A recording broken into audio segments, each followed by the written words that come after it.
Good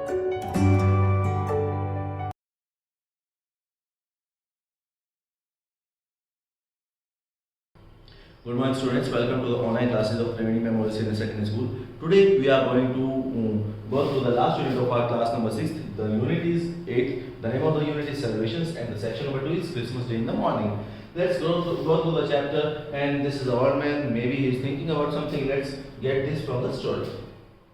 He woke suddenly and completely. It was 4 o'clock, the hour at which his father had always called him to get up and help with the milking. Strange how the habits of his youth clung to him still. His father had been dead for 30 years, and yet he woke up at 4 o'clock in the morning.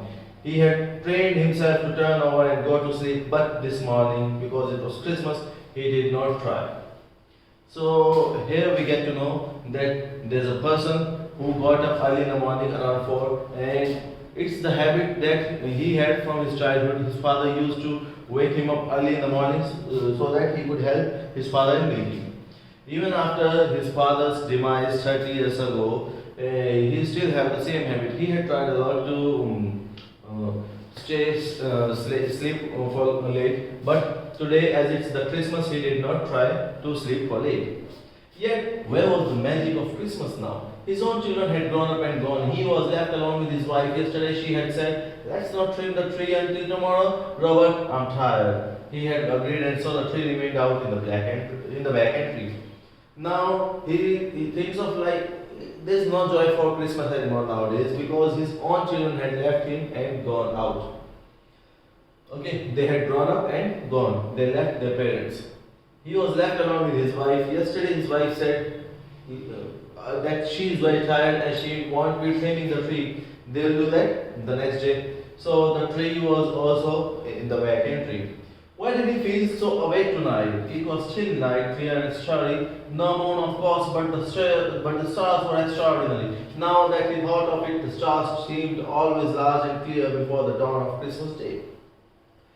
Now there must be some reason why he was very excited for Christmas Day, and even though there is no celebration anymore, he was excited. Why? Why Christmas seemed extraordinary for him? Now let's find out. He was 15 years old and still on his father's farm. Now, the author is telling about the childhood days of the old man. He was 15 years old and still on his father's farm. He loved his father. He had not known it until one day, a few days before Christmas, when he had overheard what his father was saying to his mother. That is, he worked with his father, and he didn't knew that he and his father both loved each other a lot. One day, few days before Christmas, one day he heard his father talking to his mother, and what the father was talking, "Mary, I hate to call Rob in the mornings. He's growing so fast and he needs his sleep.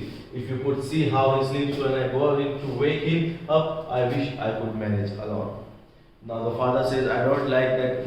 I wake up Rob early in the morning. He's growing and he needs complete rest. And if you would see that how he sleeps, you would see that it's really hard to wake him up, and I wish I could do all the things alone, but I'm unable now." "Well, you can't, Adam." His mother's voice was brisk. "Besides, he isn't a child anymore. It's time he took his turn." Now the mother says, "Yes, I agree that you can't do the things yourself alone, and the child, that is the Rob, is not child anymore. It's his time. It's his turn to take the turn." Okay. "Yes," his father said slowly, "but I sure do hate to wake him." Now the father said, "Yes, I agree, but I hate him. I hate waking him up." On the night before Christmas that year, when he was 15, he lay for a few minutes thinking about the next day. Before Christmas that year, when he was 15, he was thinking about the Christmas day now. He wished he had bought a better present for his father because he had been bringing the same present every year like the child. Okay. As usual, he had gone to the 10-cent store and bought a tire for his father. It seemed nice to him until he heard the talks. Now he thought that he should do something more special for his father. Now he lay on his side, his head supported by his elbow, and looked out of his attic window. The stars were bright, much brighter than he ever remembered seeing them, and one star in particular was so bright that he wondered if it were really the star of Bethlehem. Now he turned his face, he turned down, lying on the bed, and looked into the sky, and the sky was looking much more brighter tonight. So, and he was thinking, what to do now? Dad, he had once asked when he was a little boy, what's a stable? He asked the dad about the stable. It's just a barn, his father had replied, like cars.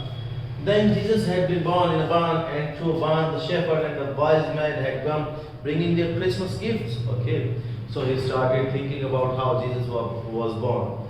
The thought struck him, why should he not give his father a special gift too, out there in the barn? Okay, he could get up early, earlier than 4 o'clock, and creep into the barn and get all the milking done.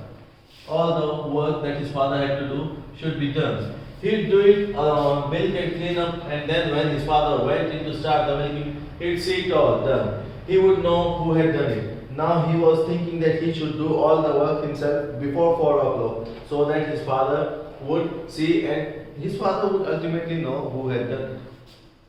He laughed to himself as he gazed at the stars. This was what he would do, and he must not sleep too sound.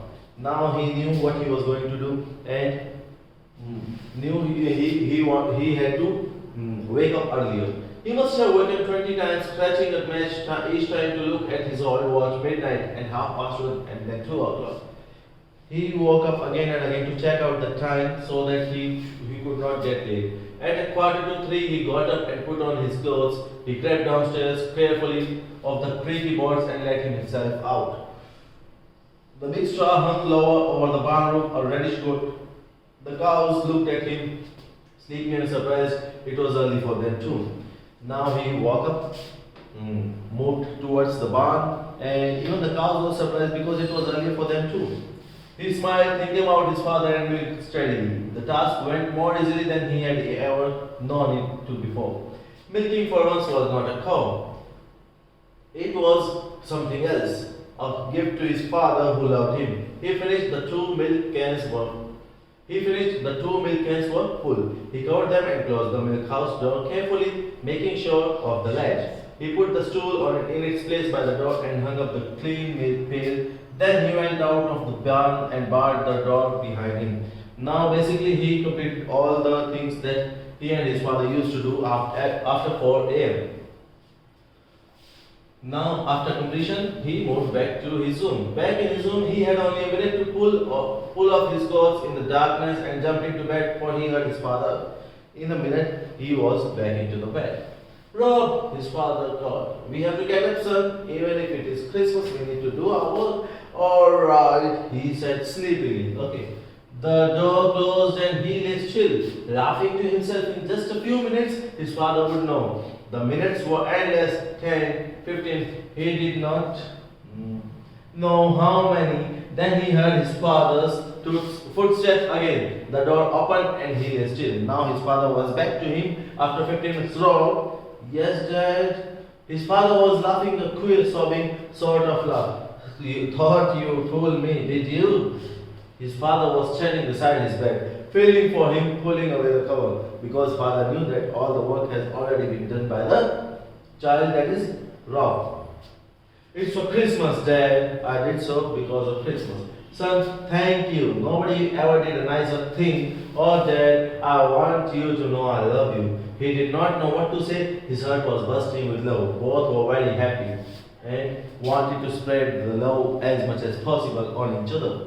This is the best Christmas gift I ever had, and I remember it, son, every year on Christmas morning so long as I live.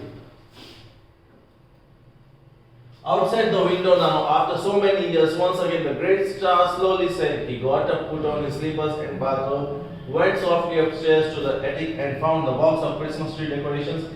He took them downstairs into the living room, then he brought in the tree. It was a little one. Okay. He went to his library and fetched the little box that contained his gift to his wife, a star of diamonds, not large but dainty in design. He tied the gift on the tree and then stood back. It was pretty, quite pretty, and she would be surprised. Now, after so many years, when he is the older person now, he has grown older. He tied the gift that he bought for his wife, a small star. Okay, star of diamonds, not large but a dainty looking one. A bit dusty, like you can say. Okay, he wrapped it in a box and tied it to the tree. Maybe his wife would be surprised. But he was not satisfied. He wanted to tell her how much he loved her. He wanted to tell his wife about the love. Okay. It has been a long time since he had really told her, although he loved her in a special way, much more than he ever had when they were young. So he loved his wife much more now, even more than the days when they both were young. It occurred to him suddenly that it was a lie because long ago it had been born in him. When he told his father he loved him, that was it. Love alone could waken love. He realized he could give the gift again and again. This morning he would give it to his beloved wife. He could write it down in a letter for her to read and keep forever. He went to his desk and began this love letter to his wife, my dearest love. So just to express his feelings, he started writing one letter too. Okay, so that he could tell his wife that how much he loves her. So that was quite nice story, students. I hope you understood it in better way. And if you like the video, please press the like button, share the video, subscribe to our channel, and press the notification bell icon. I promise to meet you in our next class. Till then, take care. Have a nice day.